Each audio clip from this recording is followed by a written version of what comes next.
Kavya Mudiraj, welcome to HRPWAO media channel. అసలు ఇంత time ఉంటారా? అసలు ఏంటి ఈ విశేషాలు ఏంటో తెలుసుకుందాం. మీకు అంటే పొద్దున వస్తుండ్రా? ఈ టైం అయింది కదా, 6:30 అవుతుంది. ఇప్పటిదాకా కూడా చేస్తారు. అంటే మీకు ఎట్లా కూలీనా లేకపోతే ఎట్లా? కూలీ లెక్క. రోజు ఎంత కూలీ ఎంత వస్తుంది? 400 కూలీ. ఇక గుత్త లెక్క పట్టుకుంటే 500, 600. మీరు ఎంత టైం ఉంటారు? 6 గంటలు. 6 గంటలు. 6 అయిపోయింది కదా అప్పుడే. మరి 6:30 కూడా అయిపోతుంది. చేస్తాం. అంత చూస్తారా? పెట్టుకున్నాక పోతాం. మరి మీకు ఎట్లుంది? మీ ఊరు ఎక్కడ? మీరు ఎక్కడి నుంచి వచ్చారు? మాది ఉప్పరు కూడా. ఉప్పరు కూడా అంటే దగ్గరేనా? ఇంకా ఒక 1 కిలోమీటర్ ఉంటుందా? నడిచి వస్తారా? నడిచే వస్తారా? మరి లంచ్ మీరు తెచ్చుకుంటారా? ఇంకా అంటే మీకు ఈ పనులు కాకుండా ఇంకేమైనా పనులు ఉంటాయా? నాటేస్తాం. నాట్లు అయినాయా? పొలం కలుపులు. మీకు లోన్స్ అన్నీ వస్తున్నాయా? తీసుకుంటారా? నెలకు ఎంత కడతారు? నెలకు తీసుకున్న తీరుగా ఇక 1,00,000 రూపాయలు తీసుకుంటే 4,000, 2 లక్షలు తీసుకుంటే 8,000. అంటే బాగానే కదా. మరి వెళ్తాయా? మీకు ఇంట్లో ఫుడ్ అవన్నీ చేసుకోవాలి కదా. గిట్లనే కష్టం చేసుకోవాలి కాబట్టి కష్టం చేస్తేనే వెళ్తాయి. కష్టం చేసుకోవాలి. మీరు ఇంట్లో ఎంతమంది ఉంటారమ్మా? ఇట్లా 6 మంది ఉంటాం. 6 మంది ఉంటే 6 మంది పని చేస్తారా? బుడ్డ పిల్లలు, చిన్న పిల్లలు 5 మంది ఉంటాం. కానీ ఇక 2 కోడలు ఇస్తాడు ఉంటుంది, కొడుకునే ఇస్తాం. 2 పిల్లలు. ఇక అందరికి మీరే చేయాలి. అంటే మీకు పొలాలు ఉన్నాయా? ఈ పొలాలు అంటే ఎంత పొలం అమ్మ, గిత్త పొలము. ఇక ఆయనతో నాటేసుకుంటామంటే గిట్టే కూలికి వెళ్తారు. రోజు వెళ్తారు. ఇంకా రోజు. ప్రభుత్వం ఇప్పుడే ప్రభుత్వం బాగుందా? ఇంతకు ముందు BRS ఏ ప్రభుత్వం ఉన్నా మా కష్టం చేసేది తప్పదు. ఎవ్వరు తప్పదు, ఎవరికి తప్పదు. కాకపోతే అప్పుడున్న ఫెసిలిటీస్ ఏమన్నా ఉన్నాయా? ఇప్పుడు ఉన్నాయా? ఎప్పుడైనా బాగుందా? ఇప్పుడు బాగుందా? ఎప్పుడైనా ఇదే మా కష్టం. ఎన్నడూ మాత్రం కష్టం మాత్రం తప్పదు. మరి ఏం కావాలి మీకు? ఏం చేయడం కాదు, ప్రభుత్వాల నుంచి మీరు ఏం కోరుకుంటారు? ప్రభుత్వం ఏం మీకు ఏమన్నా సాయం కావాలనుకుంటున్నారా? మీకు ఇంకా లోన్స్, మీకు పావల వడ్డీ అంటున్నారు. పావల వడ్డీ నడుస్తుందా? 2 రూపాయల వడ్డీ నడుస్తుందా? కరెక్ట్ అది కడితేనే నడుస్తుంది, పడుతుంది. కరెక్ట్ కట్టకపోతే ఎక్కువ పడదు. మరి రైతులకు రుణాలు మాఫీ చేస్తారు. మాకు పడుతుందా రైతు బంధు? రైతు బంధు పడట్లేదు. ఇప్పుడు 2 సంవత్సరాల నుంచి రైతు బంధు కూడా పడతారు. పంట భూములకు పడుతుంది, ఎక్కువ పడే దగ్గర రైతులకు రుణమాఫీ చేసిరు. మరి మీరు డాక్టర్ సంఘాలలో మీరు లోన్లు తీసుకుంటారు, కడతారు. నెలకు కష్టమని ఇట్లా కూలి చేసుకొని డే టైం అని చూడకుండా నైట్ అనుకుంటా గుర్తలు పట్టి ఇట్లా మీరు పనులు చేసుకొని మీరు చిట్టి తినకపోయినా చిట్టీలు కట్టాలి. మరి ఈ ప్రభుత్వంలో ఏ ప్రభుత్వం అయినా కూడా రైతులకు రుణమాఫీ ఇచ్చింది. కానీ మీ మహిళా సంఘాలకు ఎప్పుడైనా రుణమాఫీ జరిగిందా? అది ఎప్పుడైనా అడిగినరా? అడిగినా కానీ మాకు ఎవరిస్తారా? అడగాలి కదమ్మా. మీరు అడిగితే పొద్దున్న కష్టం మాత్రం తప్పదు. కష్టం అనేది ఎవరికి తప్పదు. నాకు కష్టమే ఉంటది, మీకు కష్టమే ఉంటది, అక్కడ ఉన్న వాళ్ళకి అందరికి కష్టమే ఉంటది. కష్టం లేని వాళ్ళు ఎవరు ఉండరు. మీకు కావాల్సిన వనరులు ఏంది మీరు అడగాలి కదా. మీరు ఎవరిని అడిగారు? మీరు ఇక మీటింగ్లు అయినప్పుడల్లా అడుగుతూనే ఉన్నాం కానీ ఎవరు రుణమాఫీ చేయాలని ఎప్పుడైనా ఎక్కడైనా అడిగిరా? అయితే మాకు ఇయ్యరు, మేము అడగం. మీరు అడగలేదు. ఫస్ట్ నేను స్టార్ట్ చేసింది ఏంటంటే మహిళా గ్రూపులు అందరికీ, మహిళా గ్రూపులు ఉన్నాయి కదా డాక్టర్ సంఘాలన్నీ.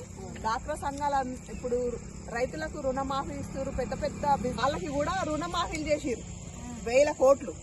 మరి మీరు కష్టం చేసుకుంటా ఎండనక వాననక ఇంత టైం అయినా కూడా మీరు ఇక్కడ పని చేసుకుంటారు. ఇంత కష్టపడ్డా కానీ పైసలు అప్పుడు ఉన్నప్పుడు ఆయన ఉన్నప్పుడు ఏమో వేసాయి. ఈ రేవంత్ రెడ్డి వచ్చి నుంచి భూమిలో పైసలు కూడా వేస్తాయి కదా. మీరు అడగాలమ్మా. మీరు గ్రామ సభలు పెట్టుకోవాలి. ప్రతిదీ మీడియాకు తెలవాలి. 4 మీడియాలను పిలిపించుకోవాలి. మా సమస్యలు ఇవి అని మీరు చెప్పాలి. మీరు చెప్తేనే కదా తెలిసేది. ఇప్పుడు విప్పి మనం చెప్పకుండా మన నోరు మన దగ్గర పెట్టుకుంటా మన సమస్య ఎవరికి తెలుస్తుంది? ఎవరికి తెలియదు కదా. అందరు గ్రూపులు కలిసి అరే మన బాధలేంది, మనం ఇంత కష్టం చేస్తున్నాం, మన బతుకులేంది అని చెప్పేసి మీరు నిలబడి అందరు కలిసి ఒకరు పెద్దగా నిలబడి మా 1 నెల అది డాక్టర్ గ్రూప్ లో 1 నెల కట్టకపోతే మిత్తిలేస్తారు. అదే అంటున్నా, మీరు మిత్తిలేస్తారు. మరి మేము ఇంత కష్టం చేసుకొని నెల కష్టపడి కూలి కడుపు కాల్చుకొని కడుపు తిండి తినకపోయినా మేము మీకు ఇవి కడుతున్నాము. మరి ఏ ఒక్క నెలనో 2 నెలల్లో కట్టకపోతే మాకెందుకు ఇంత వడ్డీలు పెంచుతున్నారు, ఎందుకు పెంచుతున్నారు? మాకు కూడా రుణమాఫీలు చేయాలని మీరు అడగాలి. ఎవరు పడతాం ఎవరు గ్రూపాలు కట్టుకుంటే అందరు ఒక్కటిగా ఎవరు గ్రూపాలు కట్టుకుంటే పోతుంది. మీరందరూ కూర్చొని అందరు మాట్లాడుకోవాలి. గ్రామ పంచాయతీలో సభలు పెట్టుకోవాలి. సంఘాలు అన్ని కలిసి రచ్చబండ కార్యక్రమాలు పెట్టుకోవాలి. ఈ కనకష్టం చేయాలి. రూపాయి ఒక దగ్గర వేసుకొని ఆయన పొదుపు చెప్పారు. ఆ పొదుపు చేసుకోవాల్సి వాళ్ళని బతికించేదే ఉంది. మేము ఇక కష్టం చేయాలి, బతకాలి. మాకు ఊరు వచ్చినా ఏం బాగలేదు. మళ్ళీ కష్టం చేయలేదు. రేవంత్ రెడ్డి ఆయన వచ్చినా మేము ఈ పని చేయవలసిందే, ఈయన వచ్చినా మేము ఈ పని చేయవలసిందే. ఎవరు వచ్చినా మాకు తప్పదు. మరి అదే మీకు ఇంకా ఏం కావాలని అనుకుంటారు? మరి ఆ ప్రభుత్వంలో ఇట్లానే ఉంది మా బతుకు, ఈ ప్రభుత్వంలో ఇట్లానే ఉంది మా బతుకులు. ఎప్పుడు మారుతాయి అడగాలి. వనరులు తీసుకొస్తాడు, మీకు ఫండ్స్ తీసుకొస్తాడు. వాళ్ళకి ప్రతి కులానికి ఒక ఫండ్ వస్తుంది. మీరు మీకు తెలియదు. మీరు మీకు ఎవరికి తెలియదు. మీకు చెప్పేటోళ్ళు ఎవరు లేరు. మాకు కూడా లోన్స్ వస్తాయి. మరి వాళ్ళు ఆ లోన్స్ ఎవరికి ఇస్తారు? ఆ ఫండ్ అంతా ఎక్కడ పోతుందని ఇవన్నీ అడగాలి. మంచిగా పోతాయి. లేదు అంటే మీరు ఇంతే ఉంటారు. మీరేమంటున్నారు? మాకు ఏ ప్రభుత్వం వచ్చినా తప్పట్లేదు, మేము ఇదే కూలి పని చేసుకొని బతకాలి, మేము ఎక్కడికి పోయినా ఇదే బతకాలి, ఏ ప్రభుత్వం వచ్చినా మా బతుకులు ఇదే మారతలేవు అంటారు. ఎవ్వరు మన బ్రతుకులు మార్చరు. మన బ్రతుకులు మనమే మార్చుకోవాలి. మనం ప్రశ్నించాలి, అడగాలి, పోవాలి. ఎవరుంటారు? మీ వార్డు నెంబర్ ఎవరుంటారు వాళ్ళ దగ్గరికి పోవాలి, సర్పంచ్ దగ్గరికి పోవాలి, ఎమ్మెల్యే దగ్గరికి పోవాలి, ఎంపీ పోయి అడగాలి, ప్రశ్నించాలి. మాకు ఇది కావాలని అడగాలి. మీకు ఎన్ని కోట్లు వేసినాం మేము ఎందుకు ఓట్లు వేసినాం? మేము మీకు ఓటేసినాం కదా, మీరు గెలిచారు కదా, మరి మా బతుకులు మారాలి కదా. తీసుకోవద్దు కదా. ఫస్ట్ పైసలు తీసుకోవద్దు, తర్వాత బాధపడద్దు. మీకు ఒక 1000 రూపాయలు ఇస్తారమ్మా. 1000 రూపాయలతో నేను రోజులు బతుకుతాను. అప్పుడు వద్దంటే ఇంట్లో ఇచ్చిపోయాగా మేడం. నైట్ పూట పైసలు తీసుకోకుంటే పైసలు తీసుకుంటలేరు.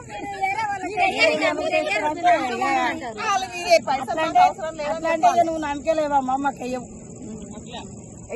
ఇవాళ నీకు సమస్య వచ్చింది, రేపు ఎట్లా అడుగుతావు? మరి పోయి రేపు ఇవాళ నీకు సమస్య వచ్చింది, ఇప్పుడు నువ్వే అన్నావు పైసలు తీసుకున్నావు కాబట్టి నా అడగాలని నువ్వే అన్నావు కదా, మరి ఎట్లా అడుగుతావు? పెద్ద అంతే ఇక పని చేయాలి అని అడగాలంటే ఇక నువ్వు చెప్తే ఇప్పుడు అని అడగపోతే అదే అంటున్నా.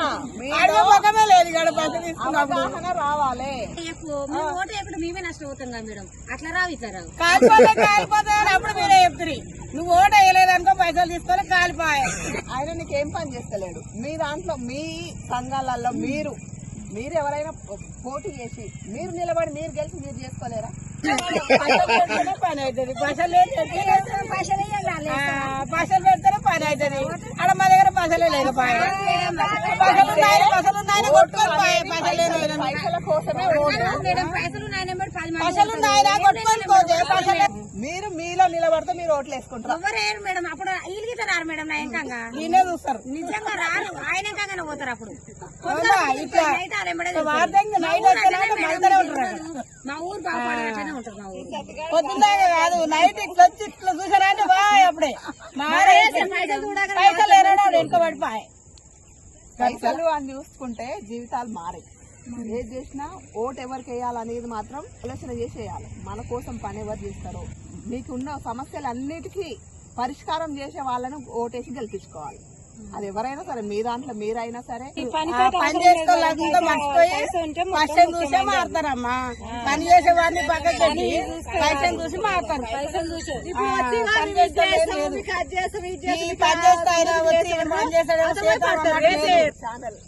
చెప్పండి. చూసారు కదా రైతులు పాపం వీళ్ళ కష్టాలు కాసేపు మనతో మాట్లాడితే మర్చిపోయారు. ఏ ప్రభుత్వం వచ్చినా సరే వాళ్ళ బ్రతుకులైతే మారతలేవు. ఏ ప్రభుత్వం వచ్చినా వాళ్ళ కష్టాలు తీర్తలేవు. ఏ ప్రభుత్వం వచ్చినా మా జీవితాలు ఇంతే ఉన్నాయి అని చెప్పి వాళ్ళు కూలి చేసుకునే మహిళలు చాలా వాళ్ళ బాధనైతే వ్యక్తం చేసిరు. Thank you so much.